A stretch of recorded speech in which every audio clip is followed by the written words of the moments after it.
Talia. What stands out about him from this year, and that maybe he's grown and improved on from last year? Did you say the quarterback? Yeah. Yeah. You know, he's always been a dynamic player. I mean, he creates offense. He has a really strong arm. You know, he can make the throws from sideline to sideline. You know, he hurt us with some plays last year. I just think he's a great player, but he's also making good decisions. You know? Challenge of getting him. They've only given up 3 sacks this year. How do you generate pressure for a guy like that? You know, you have to try to keep him off balance.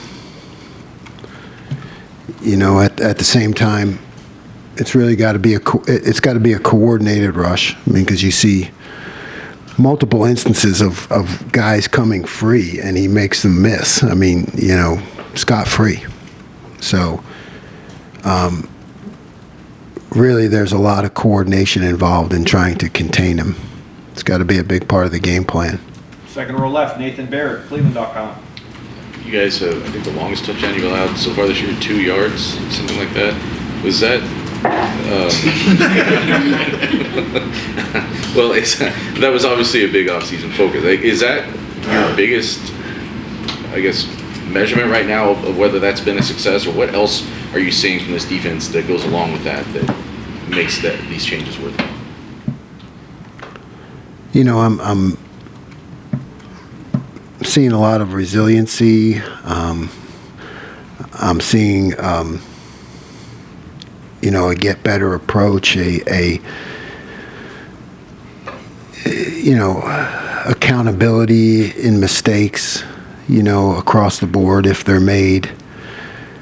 How do we fix them? You know, I just feel like everybody's working together. You know, that's the biggest thing. You know, it's always, what have you done for me lately? You know, that we need to focus on and keep pressing forward. But like, there's enough good things that we can look at and say, look, this was good, you know. And there are enough things that we can fix, you know, to always stay hungry. Last year you used Tommy so relentlessly as in the blitz, and you said last time we talked to you about how much you think you're blitzing less than you ever have before. How do you still, I guess, use him as the weapon you want him to be if you're not using him as much in that capacity? Yeah, we're using him more to be, you know, a quarterback on the field. That's really, he's become that guy that can see things that I see, you know, think like me, and you know, he can make changes and adjustments on the field. So I don't know, maybe we're using him more for his mind and less for his aggression, but you know, there's still both involved, but he's become really a true quarterback of the defense. Third row, middle, Dan Hope, 11 Warriors. Jim, you guys had some trouble with covering the tight end against Notre Dame. Is there anything you look at coming out of that you need to do better? No, I think those matchups, particularly against a team like that has seemed to always have good tight ends. I think there can always be more adjustments, you know, more ways to focus on it and things to learn. Nothing specifically, but I know that we need to have, you know, even continue to build the arsenal against that kind of tight end. Consider a possibility of moving a guy like Sonny around more when you're going up against a tight end like that? Yeah, I always consider that. You know, you have to balance disguise with doing that. You know, when you move him around, you know, can the offense get a beat on you? You know, are you less? Are you telling more? You know, are you showing more when you do it? But it's definitely a possibility. Far left, Whitney Harding, WCMH. Jim, you already talked about Talia, but they've made it very clear. They want to have 12 explosive plays a game, and they got 9. last week. What do they do as a team that allows them to have those big plays so consistently? You know, we always talk about coverage and rush working together. So really, it's he has the ability to extend plays. You know, and when you get an extended play, the opportunity to make an explosive or give up an explosive, it goes up. You know, and he has that ability to extend it, and I think that's why it's happening. How do you get your guys, I mean, obviously when the play gets extended, physically it can be exhausting, but mentally it can be just as exhausting. So how do you work on that to make sure they can stay crisp mentally as a play gets longer? I yell at them a lot as the play goes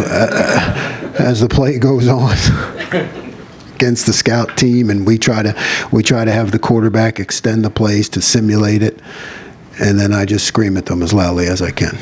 Front row. Bill Rabinowitz, Columbus Dispatch.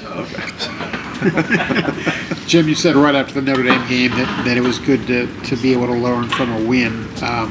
You held them to 14 points, but they did control the ball. What did you learn when you watched the tape, and what's been the emphasis since then? You know, I saw some things, you know, that I needed to adjust, I guess you would say. You know, I think that some of those long drives, I could have adjusted better to some of the things they were doing with motioning the tight end, you know, and creating extra gaps. It's just really on me to keep learning and getting better at it. Tylee seems to have kind of gotten that consistency that everyone's been talking about. Is that what you're seeing? How effective has he been? Yeah, I mean, like he missed some time early, so when you look at reps, you know, they all count, and you go back to camp and things like that. So he's like actually still behind in reps when you look at, you know, most of the time all we do is practice. So it seems to me that the more reps he gets, it's that game shape, and he's able to extend himself, you know, and keep his athletic ability going into the fourth quarter. Dave Biddle, 24/7 Sports. Jim, you were saying, you know, getting pressure is obviously important with a quarterback like this. What else are some keys to slowing down Tagovailoa? Like mixing up things in the secondary, just what are some keys to slowing him down? Yeah, you've got to present some different pictures. You know, it's kind of like a catch-22. You present different pictures, and he holds the ball longer. You know, so you know it's presenting different pictures, but then having a coordinated rush. You know, it's not like a typical quarterback where you say, hey, let's present some different pictures, get him to hold the ball, and just go after him, you know, mix it up and go after him. Can't do that with him, because if you present different pictures and he holds the ball, you know, now you better be coordinated with your rush. So it is different. Are they pretty similar offensively to what they were last year, or have they made any major changes? No, they're pretty similar. Doug Maurice, Kings of Columbus. Jim, I think this is right. In the Notre Dame game, JT was on the right side over the left tackle most of the game, almost the entire game. But then he makes the play on the opposite side. He's lined up on knocking down the screen. How did something like that happen? Is there a decision? How did it come to be that he was there at that time? No, I mean, yeah, he knocked down the screen, and he had the TFL, right? He made two really, really big plays. No, I mean, Coach Johnson has his plan, and he works it beautifully. So that was a situation where you really prefer. I mean, you're on that hash mark. You do prefer JT to be there, you know, against a non-scrambling quarterback, because he's a playmaker a lot of times into the boundary, because he seems to do a lot of good things in there, you know, because he plays the pass, sometimes he drops, you know, he's just a really versatile athlete to have into the boundary there in that situation. And obviously you guys were so good in the first half. You're talking about the two drives that they did have. Did you just think that maybe you guys wore down a little bit in that moment? Did you get tired? No, I don't think we wore down. I think we gave up some bad plays. You know, maybe had a penalty, if I can recall.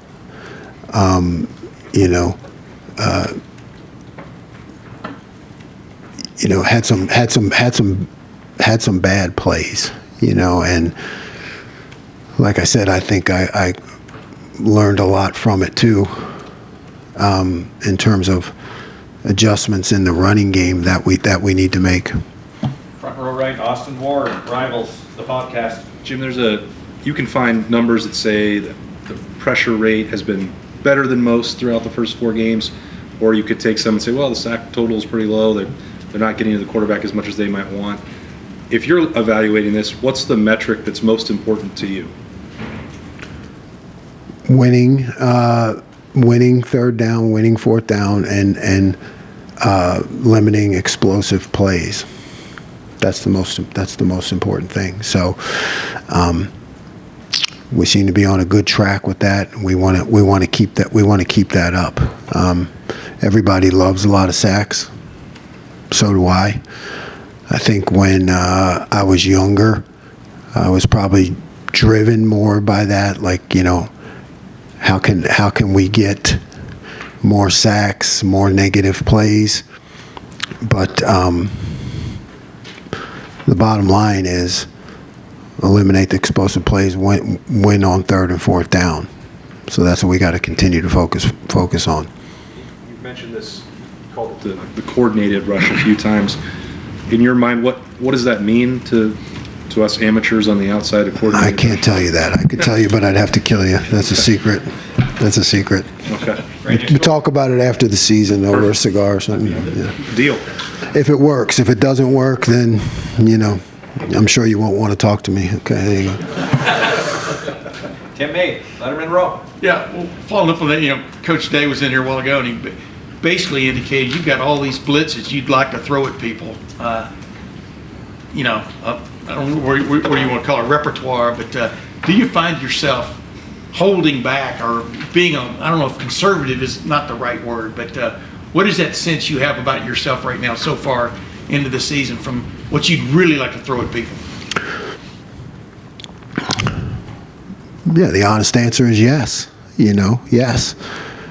But what matters is what works. You like to have enough, because if you need to enact it, you want to be able to enact it, right? So there's always that balance of practice time, like how much do I work on all these things that I have or I'd like to do, because someday we're going to need it, and and how much is it like, what?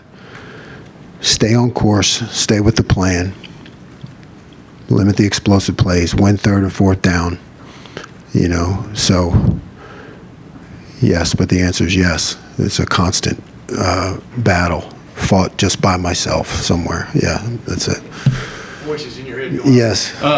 And really quick, like JT, like you just touched on a minute ago, there are players that come along that, man, in a moment in a game, you might not have even heard their name called, but suddenly, what is that like to coach a player, I guess, like that? You know what I mean? Can you count on that? But then a lot of times he comes through. You understand what I'm saying? Yeah. It's Coach Day talks about it all the time. It's that competitive excellence, stepping up in the most important moments,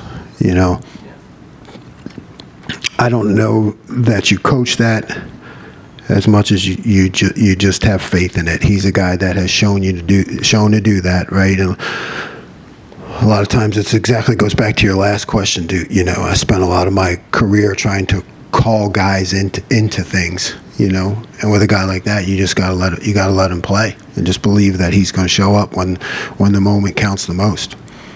Fourth row middle, Tony Girdman, Buckeye Huddle.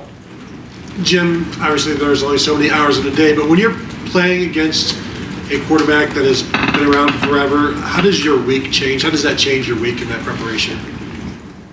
Well, this has been good because we had the bye week, right? So you can get ahead.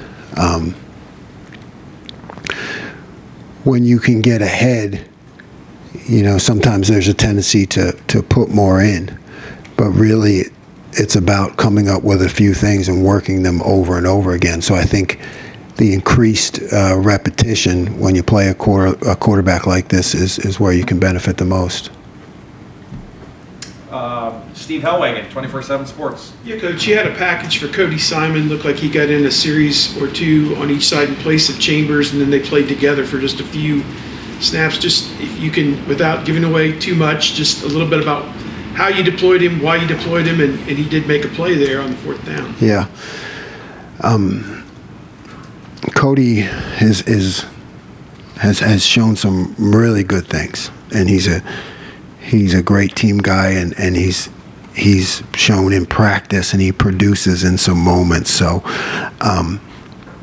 I know it's just about me, just like you said, trying to be, I don't know if it's even creative. It's just trying to put him in spots where you can count on him, and so that's just things I look at every week, how to get him on the field. Joey Kaufman, Plymouth Dispatch.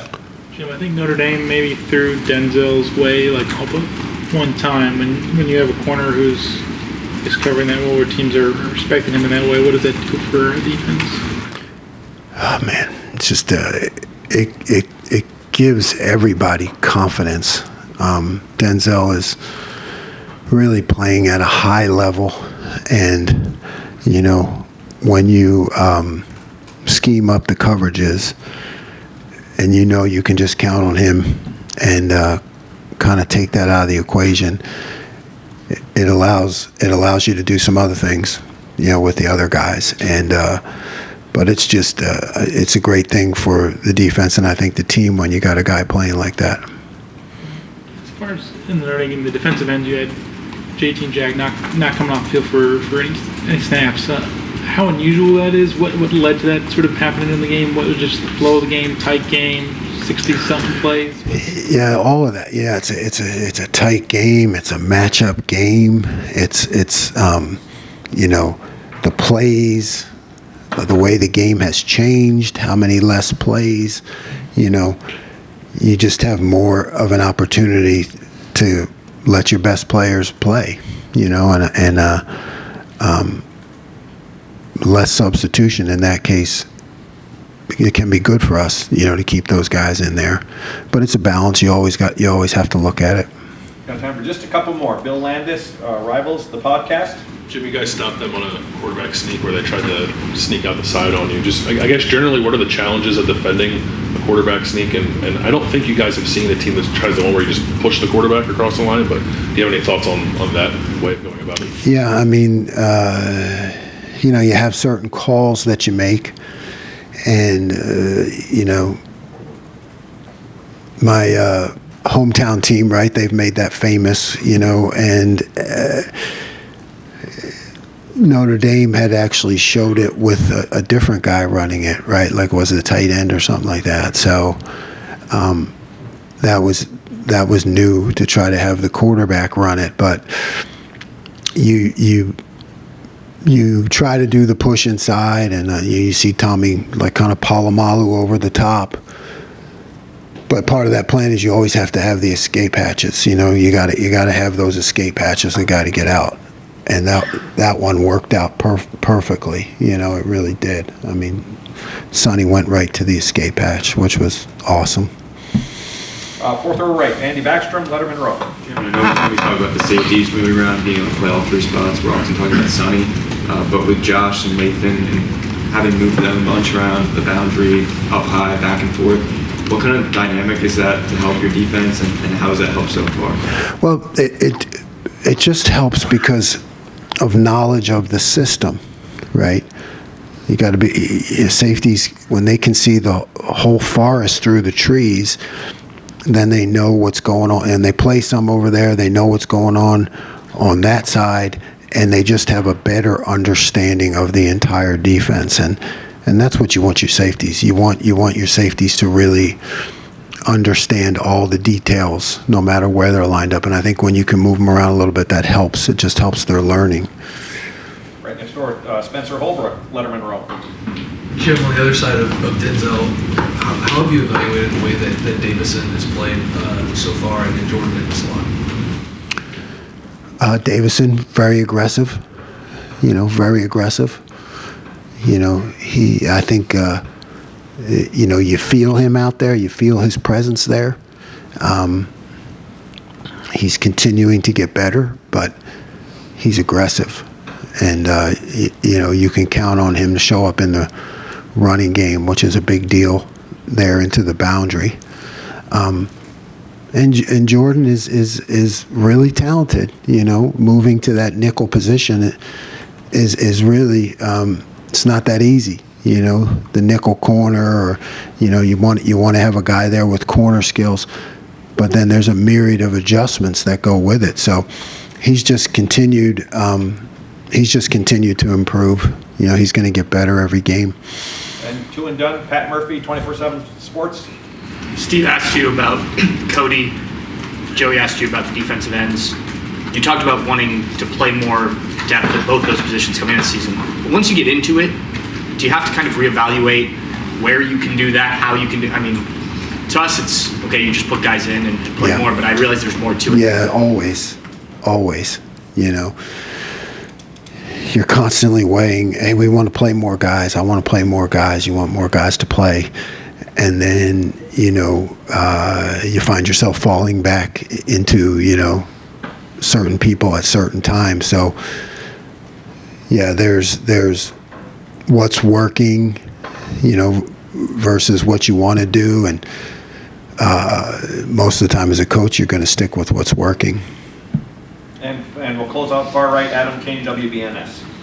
You go through fall camp, the off season, but there's kind of an intangible to when you win a game like that on the road up at Notre Dame. When you look at that locker room afterwards, and I guess throughout the bye week, do you see this kind of defense bonding together more, saying, hey, look, this is all we worked for? Yeah, I mean, that belief amongst players, it's exactly like you talk about in our game. It's all good to talk about, but until you actually do it on the field, you want to talk a game, you want to envision the game, then it's either you do or you don't. And the more you do, the better you feel and the more you believe. Coach, the dance in the locker room after? Nope. Coach, I got one more in. Jeremy Birmingham, Rivals, the podcast. Jim, because Steele and Tommy have been so reliable and so good, whenever they have a game that maybe looks off, I think it stands out to people maybe more than other guys. Was there something specific that Notre Dame was doing that made them look so out of place at times, or is that a consistent issue with the more physical offensive lines getting to them? You're right on. They, really good offensive line, and a premier opponent, and they can play better. They both know it, and like I said, it's when you win a game like that, you can learn a lot from it that'll help your growth overall. So it's going to come around again. And they'll be better. Coach, thank you very much. Thanks for this.